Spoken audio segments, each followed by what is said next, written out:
पार्ले जी है, ये रहा आपका पार्ले जी। 18% एक्स्ट्रा है। तो देखो इसका जो तो अब चलिए हम लोग बेसिकली बात उसके बारे में करने वाले हैं जहाँ से मैक्सिमम क्वेश्चन पूछे जाते हैं किसी भी कंपटीशन एग्ज़ाम में। पहली बात मैं बता दूं, आप किसी भी चीज़ की प्रिपरेशन कर रहे हो तो जो क्वेश्चन हो तो इसको लगाते रहिए, चाहे आईआईटी के हो, चाहे नीट के हो, चाहे किसी भी लेवल का। अगर आप नीट के लेवल के हो, नीट की प्रिपरेशन कर रहे हो, फिर भी अगर आईआईटी के क्वेश्चन आते हैं तो आप उन्हें समझिए और उसको आगे बढ़िए। क्योंकि जो मेरा मानना है वो देखा जाता है कि अगर जो बच्चा आईआईटी का क्वेश्चन लगा लेगा फिजिक्स एंड केमिस्ट्री में, उसकी नीट की फिजिक्स एंड केमिस्ट्री इतनी स्ट्रांग हो जाएगी कि उसके मिनिमम 1 या 2 क्वेश्चन छूटे बहुत बड़ी बात होती है। इसलिए फिजिक्स एंड केमिस्ट्री को आपको इतनी अच्छे से बिल्डअप करना है कि कोई भी एग्ज़ाम आप क्रैक कर सकें कहीं भी। तो चलो हम लोग अब इसी पे बात करते हैं कि आज जो हम लोग को पढ़ना है। बेसिकली कल जो हम पढ़ चुके थे एरर के बारे में पढ़ चुके थे। किसके बारे में पढ़ लिए थे? एरर के बारे में। हमने कल बताया था एरर बेसिकली 2 टाइप की होती हैं।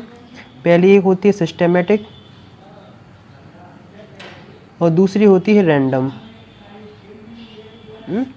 रैंडम एरर को आप एलिमिनेट कर सकते हैं अगर आप कई बार एक्सपेरिमेंट परफॉर्म करते हैं। तो इस बात को याद रखना कि आप इसे कई बार अगर एक्सपेरिमेंट परफॉर्म करते हैं तो आप इसको आप ज़्यादा टाइम कर सकते हैं, मिनिमाइज़ कर सकते हैं। और मैंने बेसिकली कल बताया था कि एरर का जो फॉर्मूला होता है वो होता है true value minus measured value. क्या होता है? True value minus measured value. इतनी ही बात ज़्यादा है, बाकी तो सब स्कूल लेवल का था, बाकी सब वहीं स्कूल लेवल में ही तुम्हें देखना है। डेफिनेशन है, सिंपल सी है, डेफिनेशन किसी भी किताब में से देखोगे याद हो जाएगी। लेकिन जहाँ से क्वेश्चन पुटअप होते हैं और जहाँ से मैक्सिमम पूछे जाते हैं उनके बारे में हमें बात करना है। किसके बारे में करना? एरर के जहाँ से एग्ज़ाम में पूछे जाते हैं उसके बारे में बात करते हो। हमारे पास 3 जो आती हैं वो एक आती एब्सोल्यूट एरर, रिलेटिव एरर और परसेंटेज एरर। यकीन मानो जब ये टॉपिक ख़त्म हो जाएगा तुम किसी भी लेवल का क्वेश्चन हैंडल कर लोगे और किसी भी एग्ज़ाम का। अगर जो बच्चे एनडीए, एयरफोर्स या नीट की प्रिपरेशन कर रहे हैं वो भी आईआईटी के क्वेश्चन लगाने के लिए कैपेबल हो जाएंगे इसके बाद। तो अगर कोई अच्छे से भी जानता हो फिर भी एक बार और देखो, क्योंकि तुम यहाँ देखोगे कि मैं कैसे कोई क्वेश्चन सॉल्व कराता हूँ कितने जल्दी ट्रिकी में। उस चीज़ को हमें ज़्यादा अच्छे से समझना है। तो चलो हम लोग आगे बढ़ते हैं।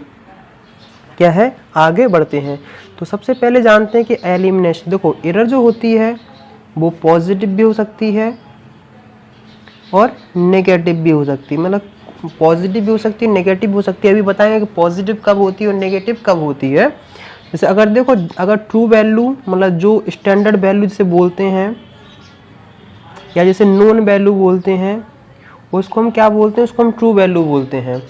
और जो मेजर्ड वैल्यू है जो हम खुद नापते हैं उसको हम सिंपल सा नापते हैं। अगर मैं तुम्हें कोई एक अच्छा सा एग्जांपल देता हूँ, जैसे अगर मैंने बताया कि मैं तुम्हें एक बहुत अच्छा सा एग्जांपल देता हूँ, तो देखिए जैसे ये है आपका क्या है? पार्ले जी है। क्या है? पार्ले जी है, ये रहा आपका पार्ले जी। 18% एक्स्ट्रा है।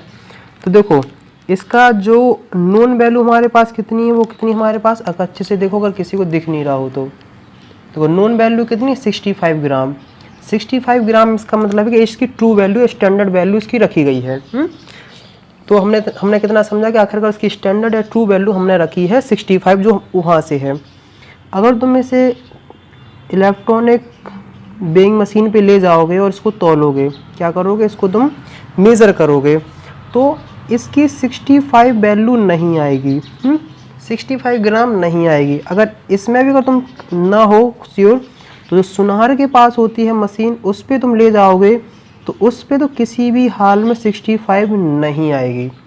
जब तुम पहली बार एक्सपेरिमेंट करोगे जैसे मान लो तो 65.02 ग्राम आएगी। दूसरी बार करोगे मान लो 65.07 ग्राम। अगर फिर करोगे तो 64.09 ग्राम। और फिर अगर करा तुमने देखा कि 66.00 ग्राम। तो ऐसी ही परेशानी आती है। हमें स्टैंडर्ड वैल्यू तो हमें दो कहीं से ना कहीं से नोन है, जो नोन उसको हम बोलते हैं स्टैंडर्ड वैल्यू। वैसे अगर हम स्टैंडर्ड वैल्यू निकाल भी सकते हो, उसके अप्रॉक्स निकाल सकते हो, सब के बारे में बात करेंगे। इतना बता दूं बेटा कि आज हम लोग जो करेंगे वो स्कूल लेवल से लेके कंपटीशन लेवल तक के क्वेश्चन तुम सॉल्व करने के लिए एबल हो जाओगे, कैपेबल हो जाओगे। चाहे तुम वो आईआईटी का क्वेश्चन हो, चाहे जेईई मेंस का हो, चाहे एनडीए का हो, या फिर चाहे किसी भी एग्ज़ाम का हो, तुम सबको उसको सॉल्व कर लोगे, क्योंकि कोई कॉन्सेप्ट समझना बहुत अच्छी बात होती है। तो देखो एलिमिनेशन ऑफ एरर, हम मतलब एरर को एलिमिनेट करना, मतलब हर कोई चाहता है कि एरर कम से कम हो। जैसे क्या चाहता है, हर कोई ये चाहता है कि एरर कम से कम हो।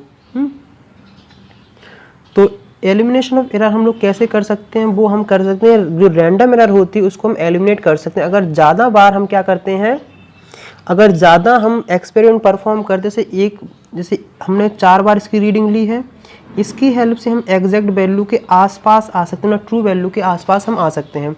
उसी के बारे में हम लोग को अच्छे से आज पढ़ना है।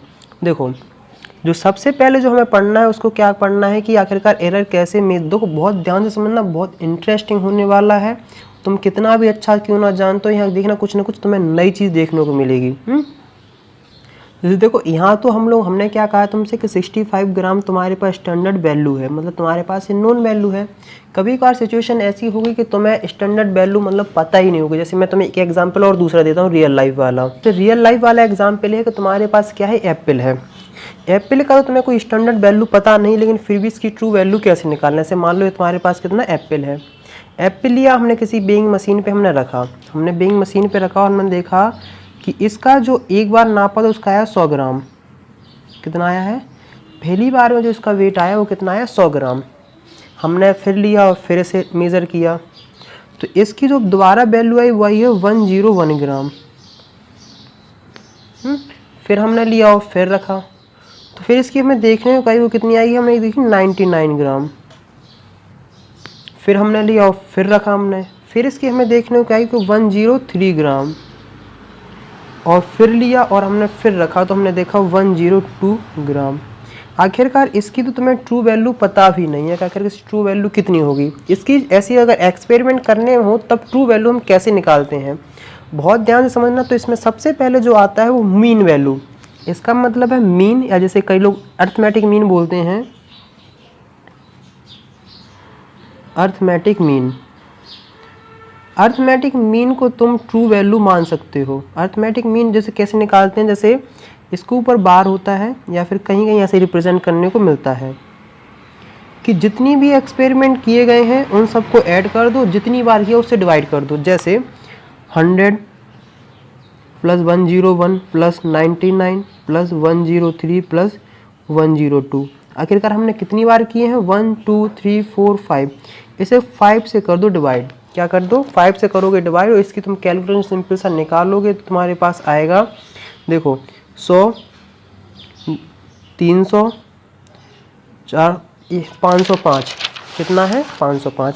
तो हमने कितना निकाला, हमने निकाला है वो 505, और कितनी बार किया, 5 से। इसका मतलब जो ट्रू वैल्यू इसकी है 101। कितनी है, 101 एप्पल की ट्रू वैल्यू हम मान लेंगे। सिंपल सा, कुछ नहीं है, मीन का प्रोसेस है। तो मीन कई किताबों में तुम्हें ऐसे मिल जाएगा कि ये सिंपल सा representation 1n summation i equal to 1 और n a i। इसमें बच्चे ज़्यादा कन्फ्यूज होते हैं, आखिरकार ये समझ में नहीं आता। ये देखो, ये जो n होता है वो होता है नंबर ऑफ एक्सपेरिमेंट, मतलब जितनी बार तुमने क्या ही परफॉर्म किया है, और ये होता है कि वो क्वांटिटी। जैसे देखो a1 की वैल्यू, जैसे ये i है ना, i की जगह मतलब पहले 1 से स्टार्ट करो, 1 रख दी हमने तो i1 हो गया है। i1 की वैल्यू हमारे पास, a1 की वैल्यू हमारे पास कितनी थी, हमारे पास 100 थी। फिर हमने i की वैल्यू क्या की, 2 रखी तो a2 हो गया है। a2 की जो वैल्यू है वो कितनी है, 101 रख दी। फिर a3 की वैल्यू देखोगे, a3 की जो होगी, तो इसी को हम मतलब सिंपल करते जा रहे हैं, तो आएगी 99। a4 की जब तुम वैल्यू रखोगे तो a4 की जो वैल्यू है वो तुम्हारे पास कितनी है, 103। मतलब a5 की रखोगे तो कितना होगा, 102। मतलब हमने क्या किया, हमने 5 बार किया, इसलिए हमने 5 बार इसको रखा है। सिंपल सा, इसका तो हमने क्या लिखा लिया, इसका मीन निकाला हुआ है 101। अब इसका हम क्या करेंगे, और निकालेंगे एब्सोल्यूट एरर। क्या करेंगे, अब निकालेंगे एब्सोल्यूट एरर। अब हम एब्सोल्यूट एरर के आसपास जाते हैं। देखो इसमें सिंपल सा तुम्हें कुछ नहीं करना है, एब्सोल्यूट एरर को डेल्टा ए और यहाँ तुम्हें true value minus measured value, जो बेसिकली हमने एरर का फॉर्मूला पढ़ा था वही है। कितना ए है, ट्रू वैल्यू आखिरकार क्या है या मीन है, मीन वैल्यू को ही हमने ट्रू वैल्यू मान के रखा है अगर क्वेश्चन में पहले से गिवन नहीं हो तो हमने लिया। तो देखो A1 करेंगे, ट्रू वैल्यू हमारे पास कितनी है 101 की, मेजर्ड वैल्यू 100, आखिरकार चेंज कितने का है तुम्हारे पास आया 1 का। अब हमने सेकंड में निकालेंगे तो हमारे पास 101 तो है, आखिरकार हमने कितने का निकाला 99 का, कितने का है 99 का। तो आखिरकार तुम इसमें देखोगे तुम्हारे पास कितना आएगा, देखो इसमें आएगा 2, फिर हमने किया A3 रखोगे तुम 101 और सॉरी चलो इसे कितना है 101 ए रहा, 101 करोगे तो क्या हो जाएगा 0 हो जाएगा। थर्ड में रखोगे तो 99 रखोगे तो कितना हो जाएगा ये तुम्हारे पास 2 हो जाएगा। फिर करोगे A4 करोगे तो 101 माइनस 103 तुम्हें कितने का देखो -2, और जो आखिरी है तो डेल्टा A5 करोगे। देखो डेल्टा, देखो कंफ्यूज नहीं होना, बिल्कुल परेशान ना होना, इस जो डेल्टा का मतलब होता है इसका मतलब डिफरेंस, क्या होता है डिफरेंस, और वही चीज़ हम लोग करते जा रहे हैं। A5 की वैल्यू निकालोगे तो 101 माइनस 102 आंसर आया -1। आखिरकार तुम्हें देखने को मिलेंगे कि A पॉजिटिव है, A नेगेटिव है और A नेगेटिव है, मतलब अपने पास 2 पॉजिटिव 2 नेगेटिव सिंपल सा आ गया। इतनी से हमने एब्सोल्यूट एरर निकाल लिया है। अब हम क्या करेंगे, जो हमारे पास एब्सोल्यूट एरर आई है उसका मीन निकालेंगे। किसका निकालेंगे, जो हमारे पास एब्सोल्यूट एरर आई है उसका मीन निकालना है। तो सेकंड में हम क्या करने वाले हैं, मीन या फाइनल एब्सोल्यूट एरर। ऐसे क्वेश्चन स्कूल टाइम में ज़्यादा पूछे जाते हैं, तो इसका तुम्हें कैसे करना है, तो देखो सुनो, आखिरकार तुम बेसिकली इसका मीन निकाल रहे हो ना, तो डेल्टा ए मीन का तो जानते हैं कि सबका सम करो और जितनी बार किया उससे डिवाइड कर दो आखिर, लेकिन इसमें जो एब्सोल्यूट एरर में हम सारी वैल्यू क्या लेते हैं पॉजिटिव लेते हैं। इसका मतलब पॉजिटिव तो पॉजिटिव ही रहेगी, जो नेगेटिव है उसको भी तुम पॉजिटिव में तुम्हें चेंज करना है, तो उसके लिए मॉड लगाते हैं। बच्चे बिल्कुल भी कंफ्यूज नहीं होना, मॉड में हम समझाते हैं कि देखो इस साइन का मतलब क्या होता है मॉड, जैसे मान लो इस साइन का होता है मॉड। ये समझ लो कि एक प्रकार का कन्वर्टर है जो किसी भी कोई भी तुम वैल्यू दो, चाहे पॉजिटिव दो तो पॉजिटिव आएगा आंसर, नेगेटिव दो तो भी पॉजिटिव आएगा, वो पॉजिटिव में चेंज करके ही देगा। जैसे हमने लिखा है कि हमने इसके अंदर लिखा -2 तो इसका आंसर आएगा 2, अगर इसके अंदर लिखें 2 तो तब भी इसका आंसर आएगा 2, इसलिए इसमें घबराने वाली बात नहीं है। तो हमने बताया कि आखिरकार तुम्हारे पास एब्सोल्यूट एरर का फॉर्मूला है ये। हमने क्या किया, जितनी भी तुम्हारे पास आई सबको लिखो, पहले में 1 है, दूसरे में 0 है, तीसरे में 2 है, चौथे में तुम्हारे पास -2 है और पाँचवें में -1 है। और सिंपल सा तुम्हें कितने से करना, कितनी बार तुमने परफॉर्म किया है, कितनी बार परफॉर्म किया, हम कहेंगे 5, 1 0 2 2 1 और 5 से कर दो डिवाइड। आखिरकार तुम इसे सबको देखो, क्योंकि देखो इसका हमने पॉजिटिव, देखो इसका हमने क्या किया पॉजिटिव लिया, इसका भी हमने पॉजिटिव लिया है, ये तो पॉजिटिव में आएगा, ये भी ये तो 0 ही होता है, वो हीरो होता है और पॉजिटिव।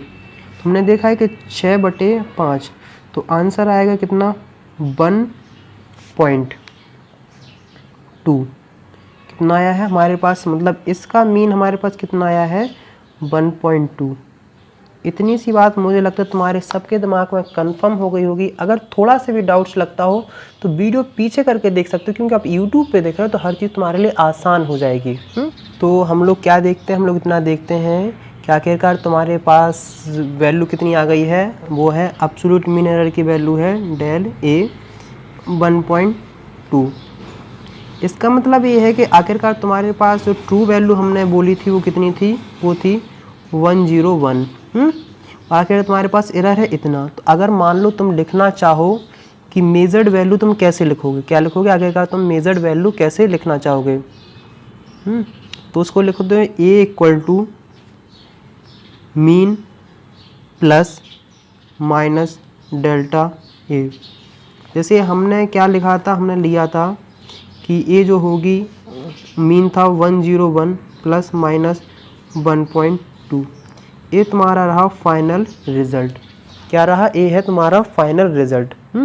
इसका कहने का मतलब यही है कि तुम 101 में प्लस 1.2 कर सकते हो तो आंसर हो सकता है 102.2, और 101 माइनस 1.2 भी कर सकते हो तो भी इसका तुम्हें जो आंसर देखने को मिलेगा। मुझे बताओ, ये सब करना पड़ रहा है। नोट इसमें से हमने इतना कर लिया है। अब ऐसे देखोगे तो 99.8, मतलब जो वैल्यू होगी वो इन दोनों के बीच, जो इसकी वैल्यू होगी इन दोनों के बीच में ही मतलब लाई करेगी। इतनी सी बात हो गई क्लियर। तो कई बुक्स में तुम्हें देखने को मिलेगा कि ऐसे लिखते हैं कि ए पहले ऐसा ए, और मतलब इक्वल टू भी हो सकता है।